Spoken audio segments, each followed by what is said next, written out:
मैं जगन जी का धन्यवाद देना चाहता हूं कि उन्होंने अपने इस धरने के कार्यक्रम में मुझे बुलाया है और इस धरने के कार्यक्रम में मैं ना आता और जो मैंने फोटोग्राफ्स या वीडियोस देखे हैं शायद मैं सच्चाई नहीं जान पाता। पॉलिटिक्स में कभी आप सत्ता में रहते हैं, कभी सत्ता से बाहर चले जाते हैं। मैं इतना ही कहना चाहता हूं, ये देख करके जो लोग सरकार में हैं उन्हें सादगी रखनी चाहिए, दूसरे लोगों की सुनना चाहिए, दूसरे लोगों की जान नहीं लेनी चाहिए। जो तस्वीरें और जो वीडियो देखने को मिल रहा है कि जब से सरकार में आए हैं कि उन्होंने दूसरे लोग जो पॉलिटिकल लोग हैं उनके साथ अन्याय करना शुरू किया है। जान लेना, खुली सड़कों पर मारना, उनकी प्रॉपर्टी का नुकसान पहुंचाना और अगर उनसे जुड़े हुए लोग हैं उनके खिलाफ भी कानूनी कार्रवाई करना, झूठे मुकदमे लगाना। जो जनप्रतिनिधि रहे हैं, जो इलेक्टेड मेंबर्स रहे हैं, उन पे भी जानलेवा हमला करना, ये कहीं भी स्वस्थ लोकतंत्र में और स्वस्थ लोकतंत्र का परिचय नहीं हो सकता है। ये सही है कि कल तक जगन जी मुख्यमंत्री थे, आज वो मुख्यमंत्री हैं। ये जरूरी नहीं है कि कल वो मुख्यमंत्री रहें और कल जगन मुख्यमंत्री न बन जाएं। और बुलडोजर का जो कल्चर डेमोक्रेसी में आया है, हम समाजवादी लोग कभी स्वीकार नहीं कर सकते हैं। आखिरकार सरकार ये कर करके क्या मैसेज देना चाहती है? सरकार क्या डराना चाहती है? लोग खुशी से जुड़ें, डर के ना जुड़ें।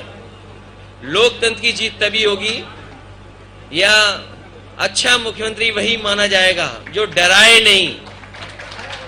और जो डराने वाले लोग हैं वो बहुत दिन सत्ता में नहीं रहते हैं। डराने वाले लोग सत्ता से बाहर जाते हैं। और मैं धन्यवाद देना चाहता हूं जगन और उनके पार्टी के वर्कर्स के, जो हिम्मत से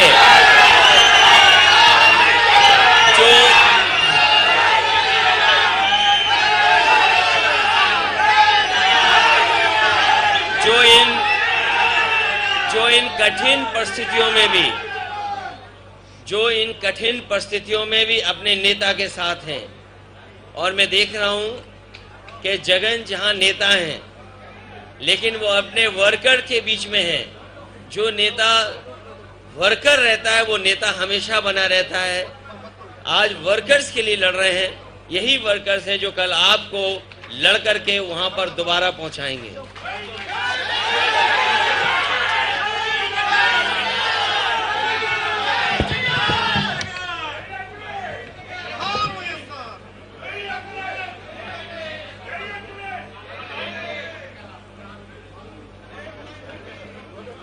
थैंक यू।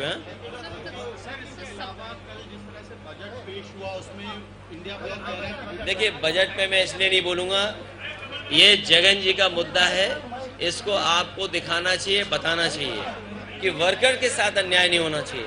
आप किसी की जान ले रहे हैं, किसी की प्रॉपर्टी का आप नुकसान कर दे रहे हैं, बुलडोजर चला रहे हैं। ये तो यूपी में भी हमने देखा है।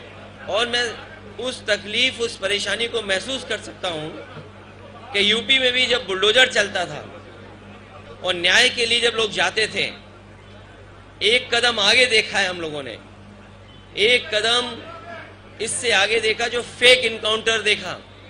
और शायद दुनिया में, देश में कहीं किसी ने ऐसा नहीं देखा होगा कि लाइव किसी को मार दिया गया हो। देश के बड़े चैनल उस समय लाइव थे, उस समय किसी की जान ले ली गई हो, तब जब वो पुलिस कस्टडी में रहा हो। पुलिस कस्टडी में ये हम मानते हैं कि सबसे सुरक्षित जगह होती है। तो मैं महसूस कर सकता हूं कि जिस तरीके से इनके वर्कर के साथ अन्याय हो रहा है, हमने अपने बहुत करीब वर्कर्स को देखा है उत्तर प्रदेश में। ये बात मैं इसलिए कह रहा हूं कि कभी हम 3 लोकसभा के सांसद थे, हम लोग लड़े, सरकार से नहीं झुके। न केवल हम 37 एमपी जीते हैं, बल्कि कांग्रेस पार्टी को भी 6 एमपी समाजवादी पार्टी के लोगों ने उत्तर प्रदेश में जिताने का काम किया। तो जनता ये देखती है और जनता अपना मन बदलती है।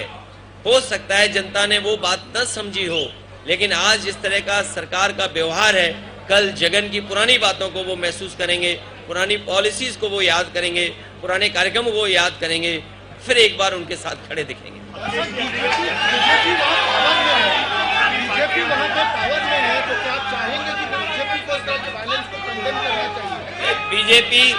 बीजेपी को अगर स्वस्थ राजनीति करनी है और देश में स्वस्थ माहौल बनाना है, उनको जनादेश को समझ लेना चाहिए।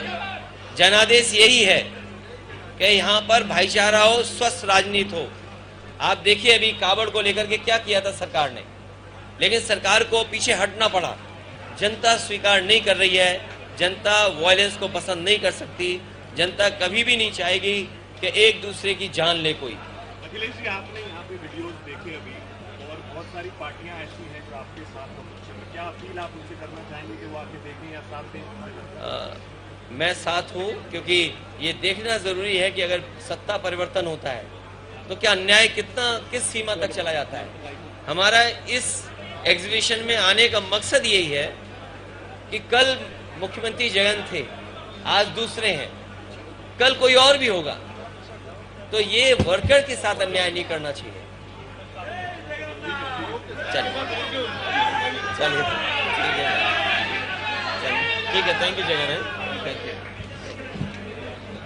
मैं मिलता हूँ, thank you sir, thank you.